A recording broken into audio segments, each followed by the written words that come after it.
Okay. Good job. So yeah. So who all is in the band, and what are their roles? Let's see. We're the Shakeups. I'm Patrick, and I play guitar and sing and write a lot of the songs. I also play some bass, ukulele, and what else do I play? Oh, sometimes we have like sequenced parts and programmed parts that I play. So I do a little bit of everything. We call Patrick the talent, but like not in a nice way. Sarcastically. But no, he is very talented. But like, Stop. You know, like he's gonna dock our pay, quote unquote, if we hit a bum note or make us, because we all make so much. Wear a punitive sweater vest or something. Just kidding. Punitive sweater. That's a title for our band list. I'm Savannah O'Connor. I'm in the band as well. I play keyboards. Occasionally I make mouth noises of various kinds. That, more on the shouty, less on the singy, but sometimes the singy side. Percussion, I write some lyrics sometimes, and I do a lot of the stagecraft stuff. All right. You want me to go through the other members? Yes, please. Okay, sure. So we've got Ed Cho on guitar, and a very talented guy. And he's, I've known him for 20 years, and yet I just constantly find out new things about him, like, oh, I can play the violin. Oh, I can play this, I can play that. And so he's that guy, sort of our secret weapon. Yes. Very then versatile. we have Luisana Rodriguez, who also sings. Who's also an insanely talented and multi-instrumentalist who also can pick up any number of instruments and play them. She's done some songwriting recently. Yeah. And she also plays the bass guitar. Yeah. So. And then we have Lee Shirolis on bass. And we have Steve Hinckley on drums. Awesome. When did you form the band? That's a more complicated question than you think it is. So long ago, I can't even remember. Well, you want pop culture stuff for this specifically, right? But I still think it's funny to note that the band, the Shakeups, which is really just Patrick's band, at any given time in his life. Really. Well, sort of. The Shakeups has existed and predates when we became a pop culture band. So technically. Well, my origin story is, and this is just something I remember the other day, is when I was in first grade, I got in trouble for humming cartoon music in class. And so I've always been like into cartoons, and I've always been into music from cartoons, even back then. And in like the 90s and early 2000s, when I was kind of getting into making music, it was kind of uncool to do that. And I feel like there's been a paradigm shift from the pop culture part of it. And so there was this compilation that came out in like the late 90s it was just called Saturday Morning Cartoons, I believe. And it was produced by a guy named Ralph Saul. And it was basically a who's who of all the bands from the time recording cartoon themes. And so like they had like Matthew Sweet doing Scooby-Doo and Liz Phair doing, I think it was H.R. Puffin stuff. And the Violent Femmes did a Jetsons song. And I just played that compilation to death. And in the back of my mind, I think I was always, was on it. I think so. But in the back of my mind, I was always thinking, I would love to do something like this. And so that was kind of the seed of how it first came to me. But as far as the band goes, I was sort of sneaking in some pop culture references in other projects back when it was kind of not cool to do it. You know what I mean? And I formed a band with Steve Hinckley, where we couldn't find anybody else interested in being in the band with us. So it was just a rock duo, we called it. And I wrote a song. We wrote Hipster Zero. Hipster Zero, right. We were both toy collectors, and he has the biggest collection of He-Man and the Masters of the Universe stuff I've ever seen. And his wife has all of the original My Little Ponies. Right. Oh, wow. So right. So I wrote a song for him called He-Man Collecting Junkie that we started playing live. And when we played it, I would put on a He-Man mask and he would put on a Skeletor mask. And so that was like the first kind of pop culture, song that I did with cosplay, quote unquote. And Steve would eventually become our drummer, but he wasn't, originally. But then Steve's wife was the switchover. Yeah. So that was sort of the lead up. And then I actually formed the Shakeups with Ed Cho in 2005. And at the time, it was really because I was doing a lot more kind of instrumental music and like hard edge stuff. And I really wanted to be a pop songwriter and write poppier, catchy stuff with harmonies and all that. And I thought, well, I better start a band for that because none of these other guys are interested in doing that. So I put out an ad and I met Ed Cho. And that's how it started. Okay. And then from there, we picked the name. And there was a lot of, in the early 2000s, there was a lot of sort of like poppy, psychedelic sort of bands, you know, like the Apples in Stereo and the Elephant Six Collective stuff, and the, who else? Help me out. The Shins. Oh, Big yeah, one. But there was just like this whole crop the of bands. Shingles was one of the potential Ed names. suggested the Shingles as a name, and I was like, that's a little icky. Let's not use that one. Yeah. And it also sounded too much like the Shins. So Yeah. fortunately for me, or it might be the Shingles right now. But we had the Lemon Shakeups on the list. And for anybody not in the Midwest, you know, the beverage you can get at the fair with, you know, It's really lemons. sweet lemonade. Yeah, exactly. Ice and lemons and sugar. And we kind of likened that to our music because the music was real bouncy and poppy, but the lyrics were usually kind of dark and cutting, which is perfect for like the lemon. So, but we thought the name was too long, so we just made it the Shakeups, and we just called the first album A Twist of Lemon instead. So that's how it started. What year was That was 2005, and then the album came out in 2006. And then when was the year of the Pony Bear? Okay, so we did a lot of moving around back and forth. Different people came and went from the band. And then around 2000, let's see, it was 2010, Steve joined because we needed a drummer. I'd gotten back in town and we didn't have a drummer at that point, and so he joined. So then it was kind of a core with us, the three of us. I can tell the next part. If you want, yeah. And then around 2012, I got the idea of doing some cartoon-inspired music. And it's a funny story. So, as I mentioned, Steve Hinckley, the drummer, and his wife Mary are both toy collectors, as you see behind me. That's a thing that happens in our house too. So they're both big toy collectors, and Mary is part of a My Little Pony vintage toy collecting group, which had a fair that they did every year. And then around then, they had done this event for ages in a day. And then when Friendship is Magic came out, then all of a sudden there was a lot of interest in My Little Pony, and people started bringing their children and showing up to these events that they had. They had that just huge explosion of people and a need to create children's activities that they hadn't had before. So she asked me, I worked with kids and helped her, you know, to sort of think about stuff we could do to entertain the children. And well, basically we took, we wanted to do live music. Learning the songs was not really feasible because we had to come up with something really quickly. It needed to be quick. And then also, I mean, that Broadway style singing isn't a thing. I mean, they're mostly female vocals in Broadway style songs in those shows. So, I mean, it's like Disney songs. Not everybody can sing those. So doing those was really problematic. So instead, we took Patrick's actual songs that were his original songs, right? Like, changed the lyrics. Right, like the last album we had done, I just changed all the lyrics and we just did them that way. and it was supposed to be a one-time event. Patrick, who did like the show very, very much, like he was legit a brony. He changed all of the lyrics really quickly, and then we recorded some of them just for fun. And I painted a cover for the thing, really slapdash, and then that got booked. That project got booked to do more cartoon music for family events. And then that just took a whole tangent where the bass player then was like, this isn't for me. And, you know, right. So we started getting all these offers to play at conventions, which we'd never planned on doing.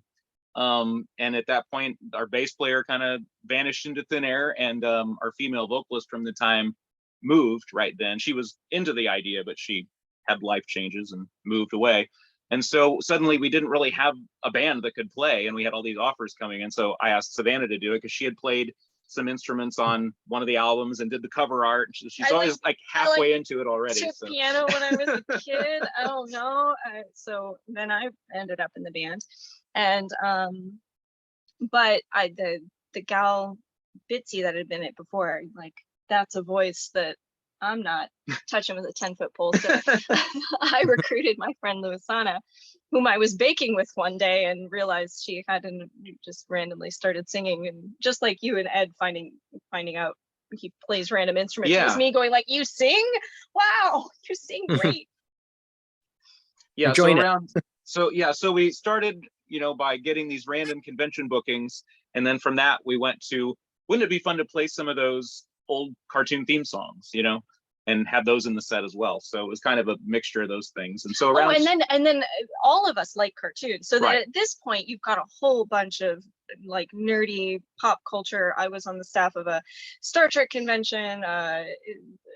Everybody's like into some pop culture thing that they nerd out on. Right. Lee and Ed make a comic book together that's actually for kids called Little Guardians. It's really great.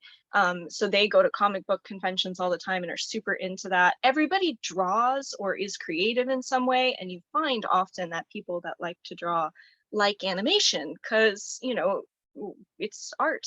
So so we all like cartoons, and so it going from just being this one-off thing to everybody being like, this is my favorite cartoon, and Lee being like, oh, you guys have to watch Steven Universe, oh, we got to do this, we got to watch that, and let's all watch, have watch parties and watch Voltron cartoon, Legendary Defender together, with green food goo and like, right. Well, but once we did like a couple cartoon themes, then somebody's like, well, we did your cartoon theme, now we have to do mine. Oh yeah, everybody wants their favorite cartoon theme. Is everybody's like vying, like, oh no, we got to do DuckTales next. Oh no, we got to do Rescue Rangers. No, I want to do this and I want to do that, and I want to do Gummy Bears still. Yeah. But we've got several we got to get to still. Yeah, it's this constant thing of like which ones to do next and which cartoon or which thing to write an original song about. And Right. yeah, and lots of sitting around watching cartoons and hanging out and drinking tea.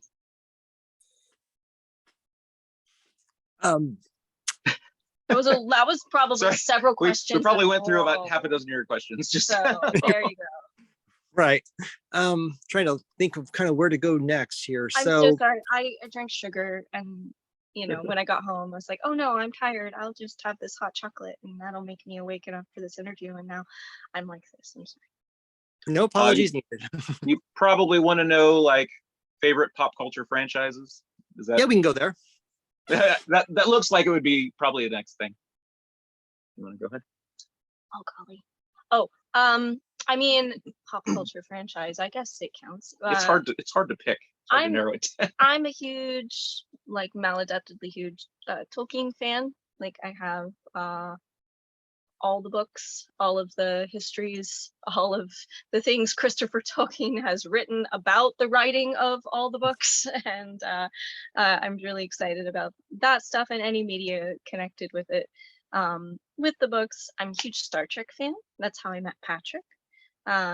Giant Star Trek fan. I was a fan of his Star Trek band by Remission, and that's how I met him. And Nice.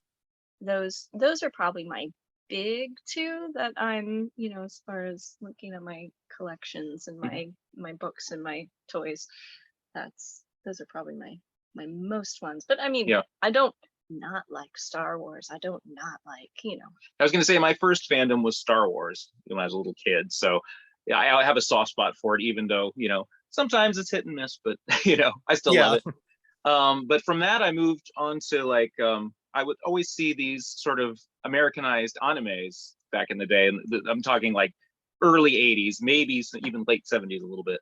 And, even then when I was a little kid, I could tell that they weren't the same as all these other cartoons that were on, you know what I mean? And so it took me a long time to find out, because they always used to try to hide that they were foreign cartoons, and so it took me a long time to figure out what it was that I was watching that I really liked about it.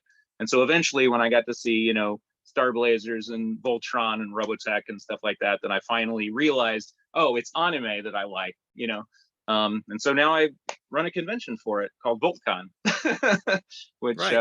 Our fourth year. fifth year is going to be next October. So we just found out today, in fact, that we're going to be able to do another one. So Nice. How did the last one go? Staff for that too. So is Louisana. So that's fun times. I totally relate to that thing where like your pop culture can be a gateway to something something else. You said that about Star Trek. Yeah, like I found out it was a gateway drug to like mid-century science fiction and science fiction literature that I ended up really loving, that you know, I wouldn't have been exposed to if I hadn't sort of gone down the rabbit hole of Star Trek scripts. Right. And for me, it was like the Americanized things that were put together by people that were basically hacks, you know, that were taking these original Japanese shows and sort of butchering them. So it was nice to go back and see the original thing and realize this is what I actually loved about this thing that I saw when I was a little kid, you know? Definitely. Yeah, Voltron was an early favorite of mine, although I didn't get to see Robotech until maybe like the early 90s. Oh, really? Like, yeah. When it was long on after Cartoon Network? No, actually, I had a friend that was a really big fan of Robotech, and they let me borrow the tapes, like the Macross saga. You know, even before Hipster Zero, I was in a band called Destination Earth, and that was really the first pop culture thing I kind of did, because I would take samples from those shows and play them in our songs, and they're on the albums. And the thing is, like, at the time, it was just my VHS collection, you know, that I was taking these samples from, because most of those shows weren't available commercially, especially some of the, like, you know, like things that were dubbed in like the Philippines and then brought over here, you know, as like a bootleg or something. Right. So and it was great for using them as voice samples, because the actors would always be real over the top, you know, and they'd be saying things that sounded really interesting. And so that was actually probably before Hipster Zero, that was the first thing that I was kind of doing, was using some of those samples of those voices. It's funny though, because I mean, that stuff, some of it's not in print, but if it was, I wonder if anybody would catch the samples. But the problem now is that so many of those shows at the time, they were all out of print, but now so many of them are on Blu-ray and DVD and just streaming. I mean, Robotech you can watch anywhere now. And like at the time, you just couldn't get it. I mean, unless you wanted to buy a 2-episode VHS tape from 1987. Oh yeah, I went to ASEN when I was really young, and I just remember just the Valhalla of bootlegged VHS and DVDs of things that you couldn't get. It's amazing to think, like, I used to buy VHS tapes with 2 episodes of a show on them. I mean, for $20, $20 or $30. Yeah, it's like. And then prize them and put them on shelves. Imagine how much it would cost to get 1 season of a show. I remember when I was like grabbing like the copies of I think it was it Palladium that was putting out like the Robotech new creation tapes, role-playing game and all that. Yeah. Just because you saw, if you saw your thing on a product, any product, you were just like, oh my God, I don't care that I don't drink. I'm gonna buy this shot glass because it has the thing that I love on it. I remember buying, actually, when it came out, the Palladium version of the Sentinels on VHS, because it wasn't available anywhere for like 3 years or something. And I was like, I finally get to see what happens, you know? And then it's, you know, like an hour and 15 minutes long, and then it's over. I know, it's so disappointing. But you know, the stories still exist. They're just not in animated form. So did you ever see the pictures of our Maximilian cosplay that we did? I think so. When was that? It was last summer. I guess it was last summer. I remember it. A couple friends of ours dressed as Lisa Hayes and Ben Dixon. And so I actually dressed as Rick and Max for different pictures. You guys do really good cosplay. What's that? Oh, sorry. You guys do really good cosplay. Oh, thanks. Aww. You know, the challenge is, you know, because we're going to be playing music in this thing, is to find something that you can wear but also perform in. Right. That's the hardest thing, because we'll come up with these great ideas. I mean, we would have loved to have dressed like all the Crystal Gems from Steven Universe, but it would have been impossible to play in that stuff, you know? Have you the Cybertronic spree? I was just about to mention that. Yeah. I don't know how they play. They just do it anyway. I'm impressed with them. I don't know how often they have to rebuild those suits. I'm a big fan. I almost went to go see them one time, except they're Canadian, right? Yeah. And what was it? They were right on the other side of the river, and They it were was just- right after they made the rule that you had to have an actual passport to Oh, go right, yeah. over to go over the river. And I was like, no. They actually played in the area, like it was the same weekend as VoltCon a few weeks ago. Like they were playing in like Ohio Or we would have gone to and see- Chicago, you know, right when VoltCon was going on. I was Where like, we oh, I would've really wish gone. that we had brought them to the convention. Oh, that's true. But yeah, no, they're amazing. Yeah. Going to see So- them, I think back in 2020, but I think then COVID hit and they had to Right, cancel. they had to reschedule, yeah. Which Bummer. they would have been safe with all their, you know, all their Right. face stuff on and all. I suppose. Not the audience. Not the audience, but No, they're fantastic. Big fan. definitely. But yeah, that's kind of something we do. But yeah, I'm impressed with them. I mean, I tried to at VoltCon, I lost my wig partway through. I like went like that or something, and it flew. Oh, at the end of the show, It yeah. just flew. It was like second to last song or something, and then Right. it was just gone. And an earring went somewhere, and the wig went somewhere, and I just kept going. Oh no. Yeah, and you know, we're into cosplay a little more than some of the other band members, and like the drummer, especially since he's all physical in what he's doing, it's harder for him to play with the But stuff he's on, more so. amenable. He like, is, he is. doesn't care. It's the bass. So we have to find a balance. Yeah, our bass player is very, very much a very fashionable man, and he rather insists on making like plainclothes cosplays. Like he's like, I'm going to wear the costume, but I'm not going to wear the costume. I'm going to wear like a plainclothes like representation of the costume that's still like trendy looking. So, But as long as he's in the picture with us, but you it can kinda- tell what you he's can supposed to tell, be. you can tell what it's supposed to be. So. What are some of the favorite songs that you guys have written for your favorite franchises? oh my gosh.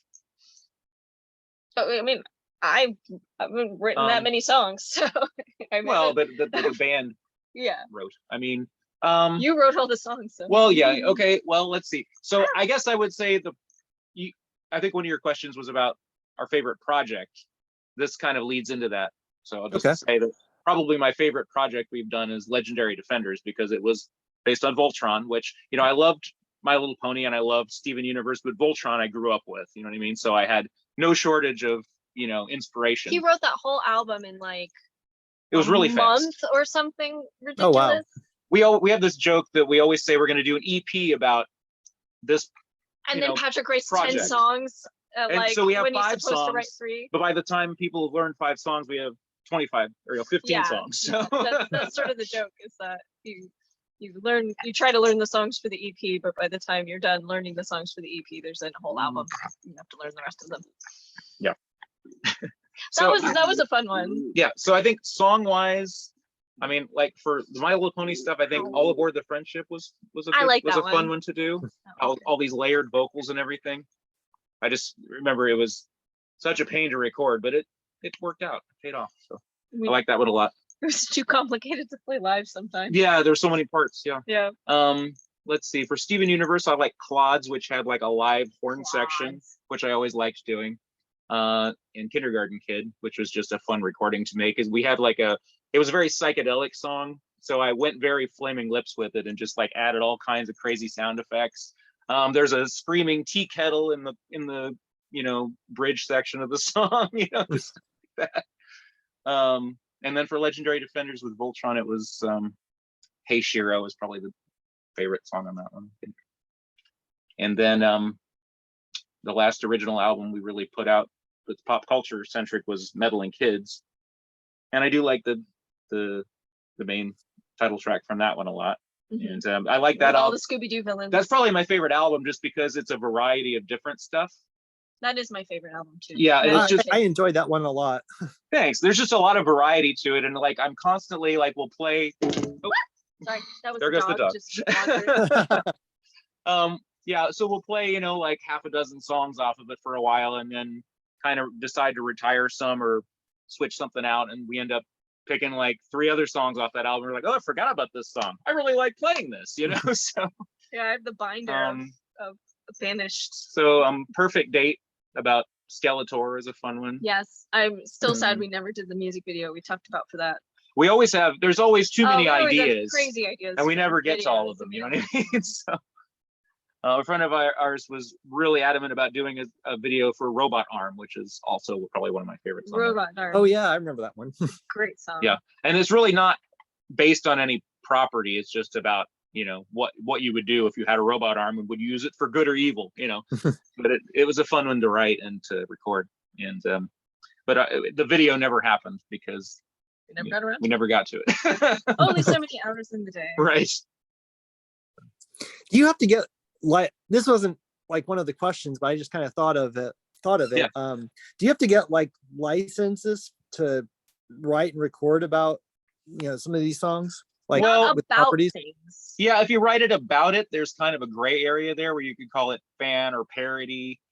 So, you know, I think if we were selling millions of copies of stuff, maybe somebody would want to come after us for it, but it's really not worth it. You know what I mean? And it's original music. So I guess, you know, maybe we're singing about Skeletor or Mum-Ra or someone. I guess they could come after us if they wanted to. Once in a while, you'll hear tell of a lyric in a famous pop song where they will reference something. Right. Mm-hmm. But it's a hard thing to sue for, you know Right. what I mean? Like, it constantly you'll hear litigation about rappers or pop singers putting in lyrics that Right. relate to pop culture things, and I think they've decided that that's common use, and you Right. can't really do something about it. Well, we've also, you know, we've But- dealt with the people that own, say, Voltron or My Little Pony, and they've just told us that they think we're good brand representatives, so they don't mind. Oh. Yeah, we've also seen Yeah. in those cases we've been like just absorbed into, you know, doing something for them.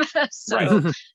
playing I mean, events. yeah, I mean, like or we did something. a convention where we backed up the composer from the My Little Pony stuff, you know, He kind of thing. appeared and was performing, and a Performed couple of with the us. voice actors were performing, and we became like their backing band. So Yeah. No. And sometimes you can't, those things just kind of happen and it's hard to actually plan it, you know what I mean? But it So- just turns out really well for us. Yeah. I mean, so- if anybody pushed us back, we would. The thing is, we're doing it because we love it and because it's fun, and Right. it's our hobby and it's our passion Right. project. And we have so much music that if somebody was just sort of like, we hate you. if Warner Not Brothers that. said you can't do music about Scooby-Doo anymore, it would just be, okay, well, we'll play music about all these other cartoons. Yeah, like instead. that's fine. We'll just not play that one. Now, as far as playing cartoon themes, Yes, now we're delicate about the we do themes. license those to If to they're- release them, like to stream or to have someone buy a download. We do license those. Okay. So yeah, because that's not our original music. I do sometimes toe the line, like I'll do like a song that sounds extremely like some particular cartoon theme and just change it enough so that it's like legally distinct, you know? But and then there's all kinds of complicated things about when you play at particular venues. They will Right. have certain licensure with certain companies Right. that say that you can play music that belongs to these companies, but you can't play music Right. that belongs to those. It's just So the politics of playing live certain places. So like we'll go through and we'll be like, okay, good news. This song belongs to them. This song is good. That song So, is not. sorry guys, we can play Teen Titans this time, but we can't play Sailor Moon. Yeah, so you know that's when you play live at a club that has one of those agreements with one of the publishing companies. You have to Right. adhere to that and not play what you're not supposed to play. Whereas like at rock clubs, like nightclubs that we would play at locally or whatever, it's like the Wild West, like anything goes pretty much. Okay. Okay. We're beneath the contempt, I suppose. Right, we're flying under the radar at that point, so it doesn't really matter so much. But we follow the rules whenever As much you as know, like, possible, we do yeah. we do try to follow the rules, and I think, and we're not being malicious, and you know we're not No. making money. Right, So, exactly. I mean, who anything that cares? we make goes back into Yeah, what we're we doing. just You know go what I back mean? into Like it. or it goes into like the cosplay for the next thing we're doing. Yeah. You know, that kind of So- thing. So Yeah, I wouldn't try doing any Disney songs though. Yeah. right, yeah. You know, we do have a. Maybe I shouldn't say it. we did do a version of the Gravity Falls theme, and we did a version of the Star versus the Forces of Evil theme, Mhm. Okay. and we actually did an original song about Star also, which nobody's ever said anything about. So I think we're okay.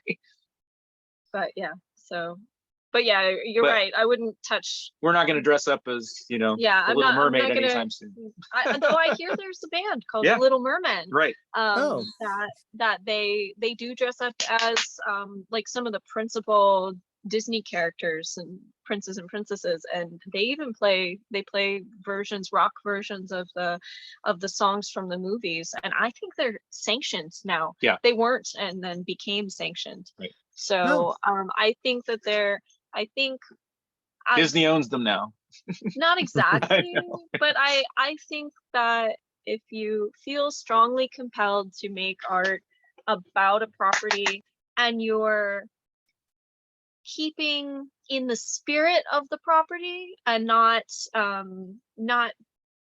doing something, I don't know how to Harmful. say it nicely, not doing something harmful, Salacious or harmful. salacious, Right. You're not causing harm to the brand. you're not I guess. causing harm. Yeah, if it's a children's property, it's still appropriate for children, et cetera, et cetera. Right.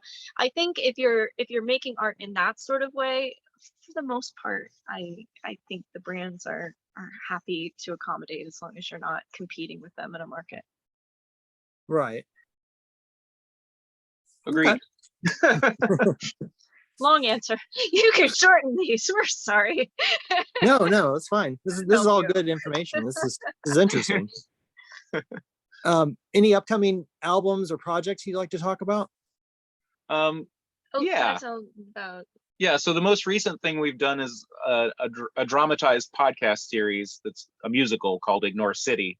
So like we love cartoons and comics and all of these things, and we always do things, speaking of doing things that are derivative of other properties, we wanted to do our own, and Ed wrote this post-apocalyptic rock musical for us, in which Patrick is a disembodied robot head that I, a scruffy bike messenger from domed city in a post-apocalyptic wasteland, find in a dump, singing to himself, and we go on an adventure.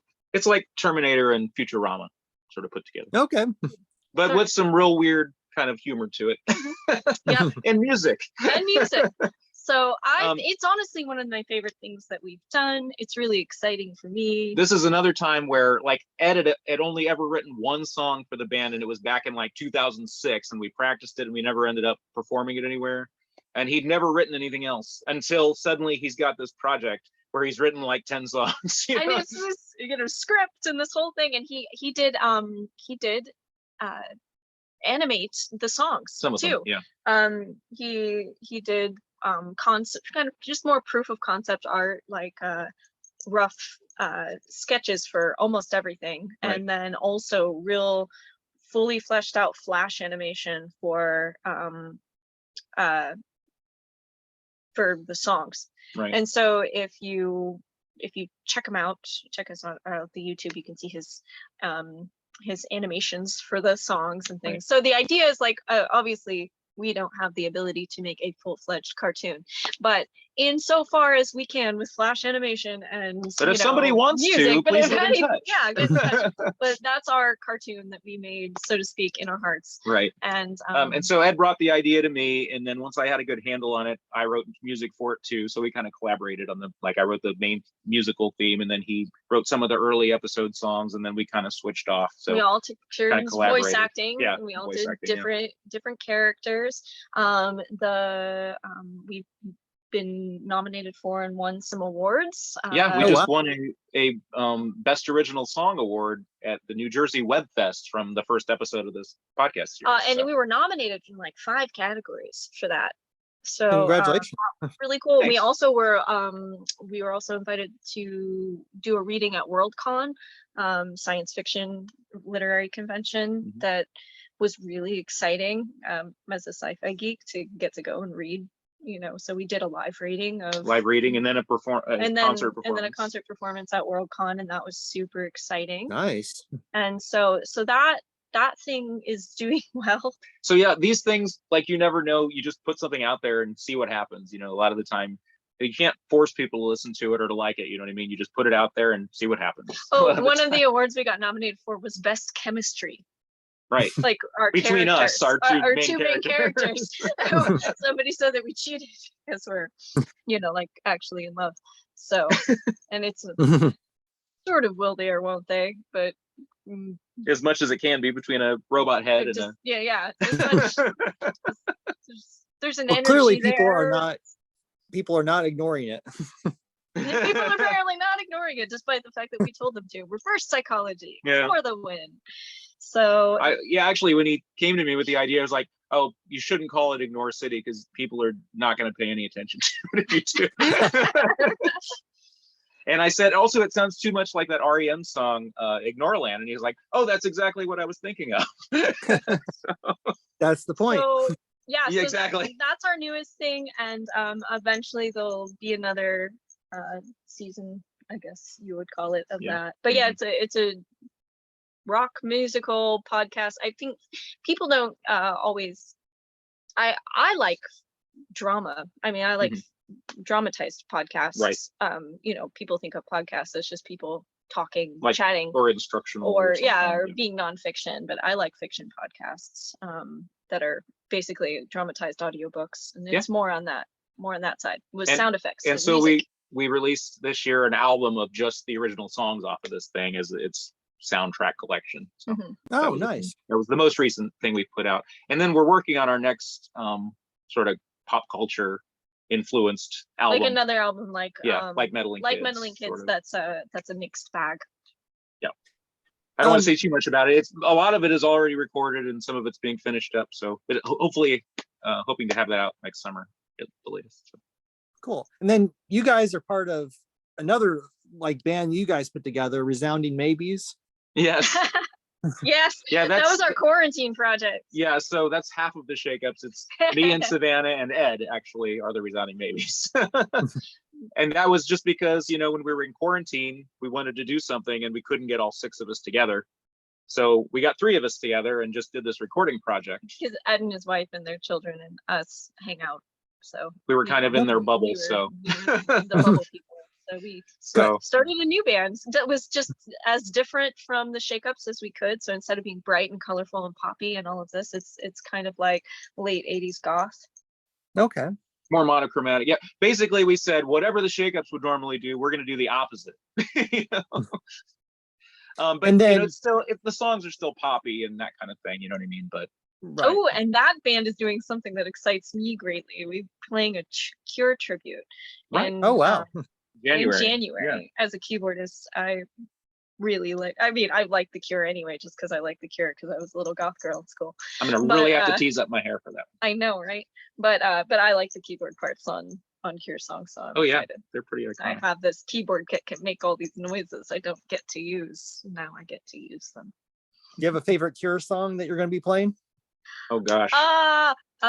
Pictures of You. Pictures of You is good. Is one of my very favorites. Love Song is good. Love Song is great. Pictures of You, because I actually got a chime for Christmas that is like the chime that starts the song. So like I have this instrument that exists just to make that noise at the beginning of the song. There's this kind of random early Cure song that was a hit, I think, back in the day called Let's Go to Bed, which is, it's really ridiculous sounding if you go back and listen to it now, but we're doing that one. And I'm really excited to do that one because I've always liked that song for some reason, and I love trying to sing it like Robert Smith. So yeah. And we played Just Like Heaven already as part of our set. I think that's how we wound up getting asked to do it. So well, yeah, also they asked us to they wanted us to put together a tribute for something, and we're like, well, what could we do that would be sort of along the lines of our music? And I wish I was wearing my Robert Smith shirt right now. But yeah, I was like, yes. I'm wearing a Voltcon shirt, but I think that's just by coincidence. Yeah, that's sort of, we were talking about what the different bands would do good tributes for, and we always say the shakeups, and somebody needs to ask the shakeups to do a Wiggles. Oh yeah, Wiggles. Well, I was gonna say the B-52s. Oh, the B-52s. That's fine. Oh yeah. Because you know we have so many wigs. Love Shack is my go-to group karaoke song. Anyway, so. I could see you doing that, the B-52s.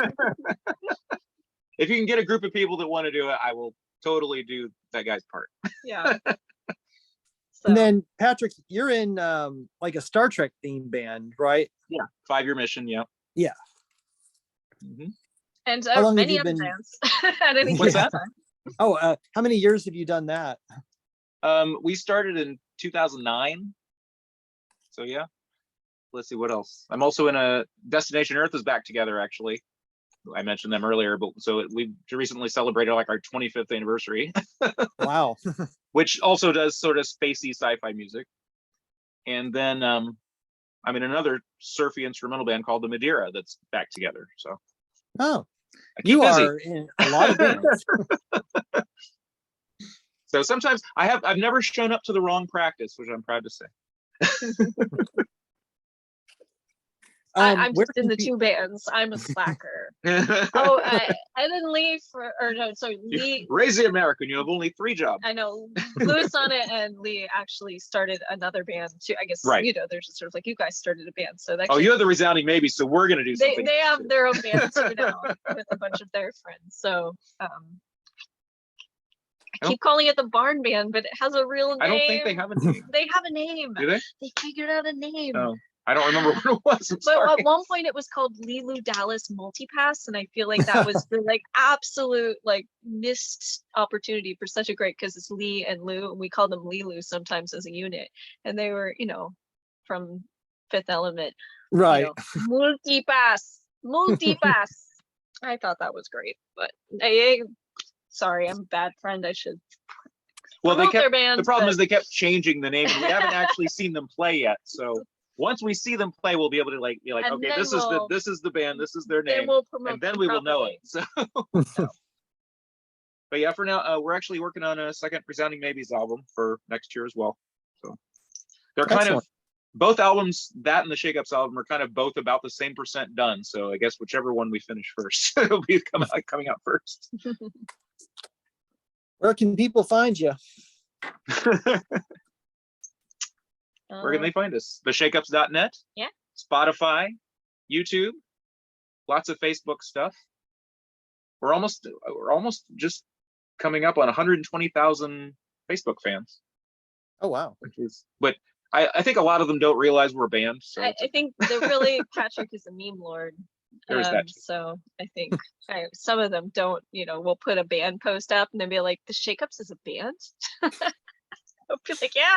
Where have you been for the last 15 years? Why is this on my page? I came here for cartoon memes. I was like, sorry to impose, but this is actually why this page is here. Please enjoy this piece of music. So those are the places. And then if you go to our website at shakeups.net, we'll have upcoming shows and stuff. And then and then also the podcast is on a bunch of platforms. Any place you listen to podcasts, you can find the podcast. It's Ignore City. Oh, So, okay. yeah, so like, you know, on Audible, or no, not on Audible. But Spotify and If Apple you and- like anime or giant robots of any kind, please check out voltconevents.org. so yeah, We'll be back next October. for giant robot funness. And yeah, so yay. Well, thank you so much for your time. Is that with enough this. material for you? We're so sorry. It's just so much. So much. I can't wait to write this up and share it.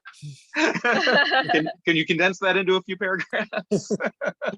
I'll do my best. Okay. If you need, like I said, if you need any name spellings or links to anything, let me know and I'll get them to you. Okay. Yeah, actually, well, are all the band members listed on your website? They are, but if you Okay. can't find it or have a question, just let me know. I can send it to you. Okie dokie. I'll share with you a copy of the interview before I submit it, so you guys have Okay. a chance to look over it. Oh, thank you. Appreciate that. And then if Alright. you don't mind, I would love to share this interview, like the video, at Uh-huh. some point, if that's okay. Sure. Yeah, absolutely. I guess so. If you like, I think. As long as we don't look tired or bored or something, or if Beowulf gives you any trouble. But yeah, that was it. I was looking for a Fred Rogers quote that I really liked about, but I can't find it, about keeping alive some healthy interests from your childhood Right. as you move into your adult life. And I mentioned my getting in trouble in first grade humming cartoons. yeah, right? so that's what it's all about. And I hope that if anybody's on the fence about starting some sort of project like this with their friends or themselves quietly, do it. Cartoon Might as music is well. just absolutely infectious, and there's so much great stuff. And Make your art, make your music, do your thing. Somebody will like it, and if they don't, they're wrong. So I grew up on all the same kind of cartoons that you guys did, and oh yeah, I still love Transformers. I still love Voltron. I still love Robotech. And we featured Flint Dilley from Transformers the movie last year at VoltCon, and oh really? Wow. He was just going to do an introduction to the movie, but he was like, he got up there and he's like, you know what, you people have seen this movie before, I'm just going to keep talking. And so he talked through the whole movie, and he asked me to come up on stage with him, so I just got to sit there and like fulfill a childhood dream and just have this guy telling me all this behind the scenes stuff about the movie while we watched it with a live audience. It was fantastic. It was so much fun. That must have been really interesting. It was he was a hilarious guy too. Like he would be talking about some particular plot device or something, and he would just make up a bunch of Transformer names. He'd be like, well, Tailpipe did this, and just real funny stuff.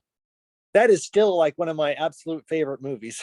It's so good. I know, isn't it good? And the music is part of the music, right? My favorite Exactly. thing about it. Yeah. So the next time the Cybertronic Spree come anywhere near here, we're all gonna go, right?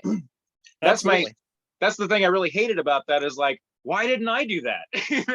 As soon as I heard them, I was like, I love that music. I should have recorded those songs. Well, I don't. Or you know what I mean? Like, I don't think you can handle the discomfort of the costume, though. No, of course. You're pretty. I mean, I wear robot battle armor in Destination Earth. Yeah, but you take your helmet off like the second song. Well, they have like their faces open with like a helmet on the side, so they can actually get on the microphone. Cool. Fair enough. Mine is like Boba Fett, where there's like a shield over your face, so it's kind of hard to sing that way. Fair enough.